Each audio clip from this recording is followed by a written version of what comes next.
Challenge হিসেবে নিয়েছি। তারপর যদি আমি ভালো হ্যালো এভরিওয়ান, আমি সাকিব আল হাসান।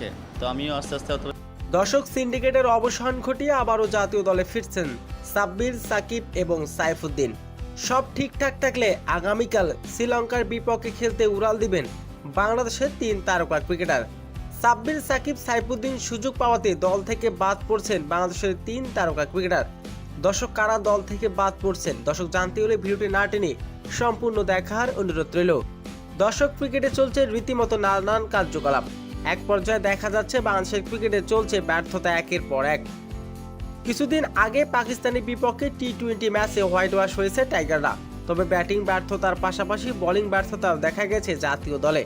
তবে বাংলাদেশের নতুন সভাপতি বুলবুল আহমেদের চাওয়ায় আবারও জাতীয় দলে ফিরছে বাংলাদেশের 3 তারকা ক্রিকেটার। তবে সিন্ডিকেটের কারণে সুযোগ হারিয়ে ফেলেছিলেন, জাতীয় দল থেকে বাদ পড়েছেন সাব্বির এবং সেই সাথে জাতীয় দল থেকে বাদ পড়েছে বাংলাদেশের সেরা অলরাউন্ডার সাকিব আল হাসান এবং সাইফুদ্দিন। তবে তাদের আবারও জাতীয় দলে ফেরার ইতিমধ্যে আলোচনা চলছে।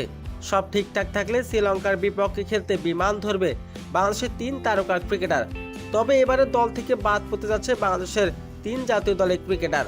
তবে শ্রীলঙ্কার বিপক্ষে 3 ফরম্যাটে জায়গা পেতে পারে সাকিব, সাইফুদ্দিন এবং সাব্বির রহমান। তো দর্শক, আপনাদের কি মতামত? সাকিব, সাইফুদ্দিন এবং সাব্বির রহমান দলের সুযোগ পাওয়াটা আপনার কেমন লাগবে? দর্শক, জানিয়ে দিন আপনার মূল্যবান মতামতটি কমেন্ট বক্সে।